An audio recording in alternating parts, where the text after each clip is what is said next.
Hi, I'm Alexander Wilson and I'm reporting live from Washington, D.C. Washington takes its name from our first president, George Washington.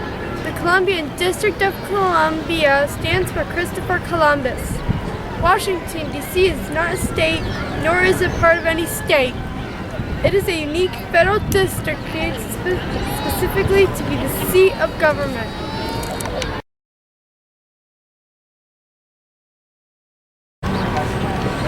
Right now I'm standing on the National Mall, which is a large open park in downtown Washington between the Lincoln Memorial and the United States Capitol. Given its prominence, the mall is often the location of political protests, concerts, festivals, and presidential inaugurations. The Washington Monument and the Jefferson Pier are located near the center of the mall, south of the White House. Washington, D.C. covers 68 square miles. It was built on land that was originally part of Maryland and Virginia. The city is divided into 4 quadrants or sections: northwest, southwest, northeast, southeast.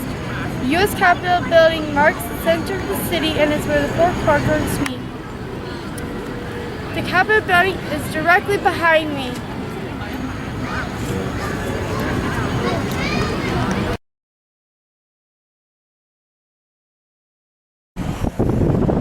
Around the circle at the Peace Monument, which features 2 allegorical females at the top, represent America weeping on the shoulders of history as she writes the names of the fallen in her book.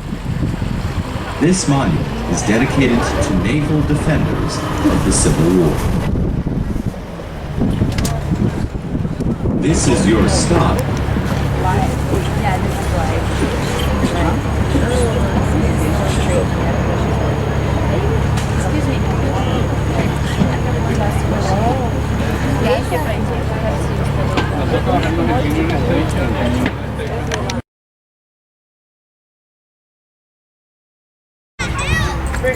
The Washington Monument is taller than all the buildings in Washington, D.C.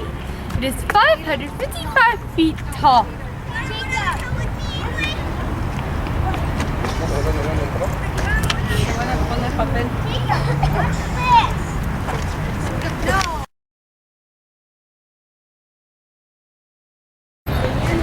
We are about to enter the Lincoln Memorial, which honors the 16th President of the United States, Abraham Lincoln. 7 years ago, our fathers brought forth on this continent a new nation, conceived in liberty and dedicated to the proposition that all men are created equal. Now we're engaged in a great civil war, testing whether that nation, or any nation, so conceived and so dedicated can long endure. We are met on a great battlefield of that war. We have come to dedicate a portion of that field as a final resting place. Those who here gave their lives that that nation might live. It is altogether fitting and proper that we should do this. But in a larger sense, we cannot dedicate, we cannot consecrate, we cannot hallow this ground. The brave men living and dead who struggled here have consecrated far above our poor power to add or detract. The world will little note, no longer remember what we say here. We can never forget what they did here. It is for us, the living rather, to be dedicated here to the unfinished work which they who fought here thus far so nobly advanced. It is rather for us to be here dedicated to the great task remaining before us, that from these honored dead we take increased devotion to that cause which they gave last full measure of devotion, that we here highly resolve that these things shall not have died in vain, that this nation under God shall have a new birth of freedom, and the government of the people, by the people, for the people, shall not perish from the earth. How's that? What? There you go.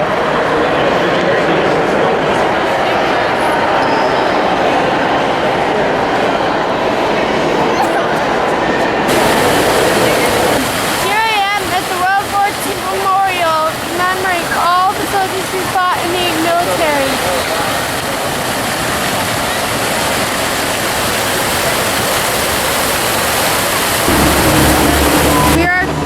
We're standing outside the old post office, which also contains a clock tower, which is the second tallest point in Washington, D.C.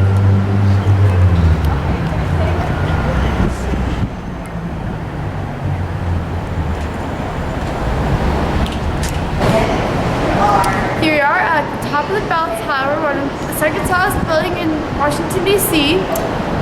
And this offers a panoramic view of the city.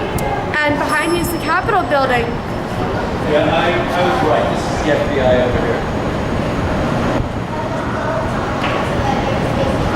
If you go in through here, Ryan, you can take pictures of that. Looks like you were in jail the whole time. Yeah, no,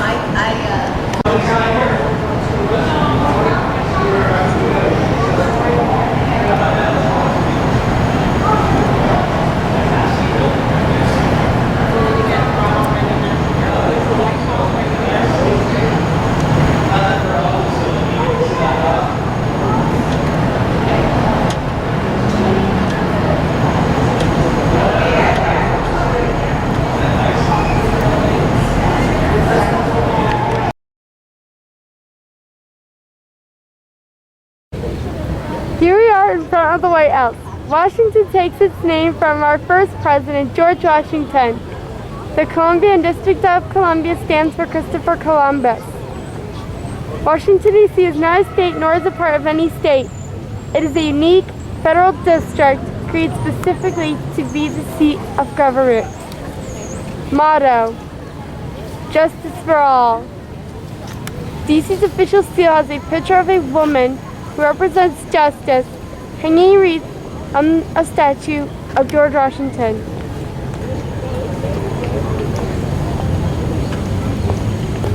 The White House was originally called the President's Palace or the President's House. A Baltimore reporter once called it the White House in a newspaper article, and the name caught on. Theodore Roosevelt made this the official name in 1901. The White House was being built while George Washington was in office, so he never actually lived there.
I